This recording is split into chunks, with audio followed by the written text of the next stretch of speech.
All right, let's talk about adaptability.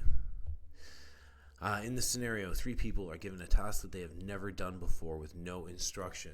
One person gives up immediately, another person tries the same approach over and over and over again and fails each time, and the third person tries a different approach each time until they succeed.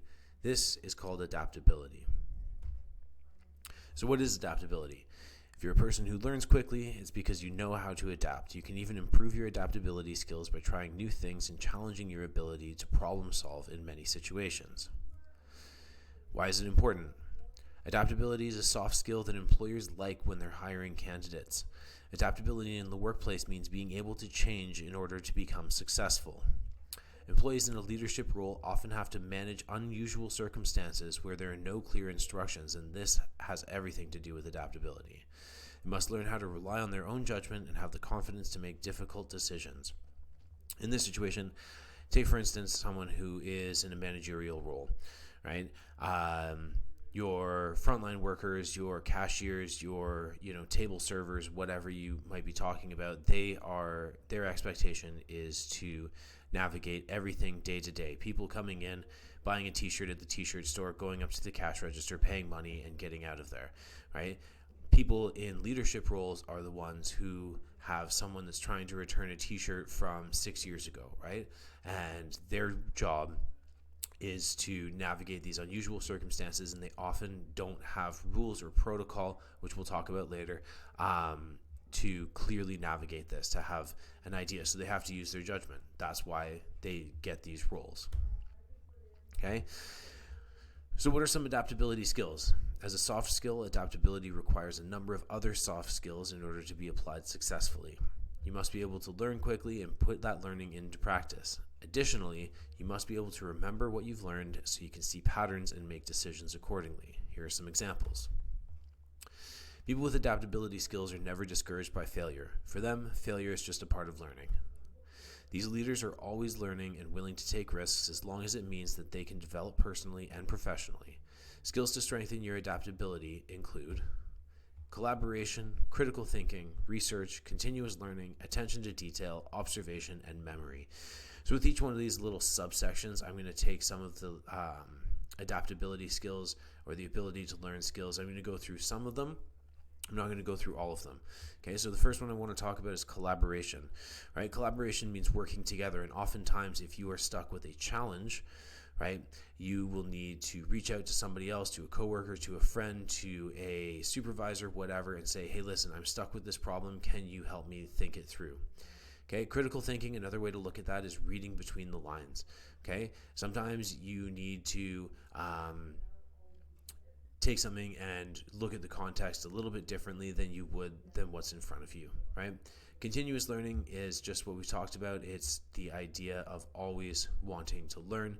It's never feeling like you are the best at something, always feeling like you have more to improve in whatever it is that you're learning. Okay, let's talk about the next one. Next one is persistence. Okay, people who adapt well rarely feel the pressure to quit. Every challenge is exciting, and remaining dedicated to their job means pushing through even when things get hard. Likewise, they're able to stay positive and encourage their team members to stay focused during difficult times. Skills that are a part of persistence include resilience, positivity, stress tolerance, motivation, and managing expectations. So resilience is kind of another word for adaptability and persistence together. We're going to talk about the term grit in a little bit, and that's really what it is. Making sure that when things get challenging, that you don't just roll over and say I give up, but you say, okay, I'm going to figure this out, right? And that's got everything to do with positivity and stress tolerance. They all kind of meld in together. Motivation is obviously a desire to want to continue, to want to get up in the morning, to want to do your job. And managing expectations is an interesting one because that's one of those things that a lot of people know what those two words mean, separate from each other, but together to manage expectations, right? To say, let's say you work in a restaurant and it's a busy Friday night, right? So you have people coming in the door and there's a big lineup. To manage the expectations of those guests, you might say, okay, listen, everybody, you can see that the restaurant is very, very full right now. We'd like to have you in, come and sit down, but I just want you to know that your food's going to take a little bit longer than average. So if you have somewhere to go to, if you're going to a hockey game, if you're going to a movie, you might want to consider coming back a different time. That's managing expectations. Okay, another one is resourcefulness. Often the goal is clear, but the path to get there is not. The traditional way of conducting business may not be possible or effective because there may not be sufficient funding or staffing or resources or whatever, right? An adaptable person will be able to source new resources and techniques that less adaptable colleagues haven't considered. An adaptable person will show resourcefulness by demonstrating the ability to notice patterns, creativity, innovation, problem solving, budgeting, and initiative. Another way to think about this is thinking outside of the box, right? Using what you have available to you. So the noticing patterns is really important, right? If it's dealing with, a certain business or a certain customer or whatever, right? You want to be able to see what has happened in the past. And we talked about with data a little bit, right? If you can notice patterns, then you can probably predict some more reliable information than if you were just kind of grasping at straws, as it were, right? And this takes creativity, it takes innovation, problem solving, budgeting, obviously, because if your resource that you're low on is money or whatever, it might take some creative budgeting in order to achieve what you're trying to achieve. Okay, next one is curiosity.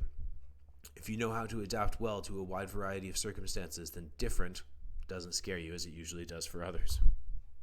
Anything that stands out makes you curious, and when you get curious, you want to investigate. You're not afraid of ideas, suggestions, or constructive criticism.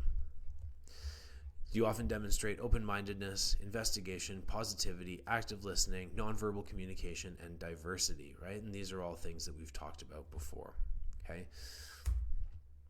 Some more adaptability skills that we're looking at are leadership, integrity, determination, team building, analytical skills, project management, empathy, resource management, time management, prioritization, conflict resolution, strategic thinking, transparency, flexibility, proactiveness, and negotiation. As you can see, there are a ton of different skills that are involved in this very broad thing of adaptability, because adaptability is, generally speaking, being able to think outside the box, being able to work within challenging circumstances, right? And one of the beautiful things about adaptability is maybe you feel like, for instance, your project management skills aren't great or your time management skills aren't great. However, your conflict resolution skills are really good and your flexibility is really good and your proactiveness is really good, right? Using the skills that you have in order to solve the problems that you have, rather than trying to use skills that you may need some improvement on, are really a big part of what we're trying to achieve here, okay? The next thing is the growth mindset. Okay, and a growth mindset is kind of in the same line as that continuous learning, right? We want to embrace challenges. We want to persist in the face of setbacks. We want to see effort as the path to mastery. We want to learn from criticism, okay? Finding lessons and inspiration in the success of others rather than being beaten down by challenges, right? If something sets us back, right, that's just another step in the process towards getting the skill right. Thomas Edison, when he was inventing the light bulb, made 1,000 failed attempts before he actually achieved it. And when someone asked him about it, he said, well, I think it was just a step or an invention with 1,000 steps in the process, right? Looking at those challenges and those setbacks as ways to get toward the goal that we're looking at. So to that end, this is all about adaptability. This is a lot of information. Feel free to go back and look at it and then go to your adaptability self-reflection quiz, and we'll move on from there. Cheers.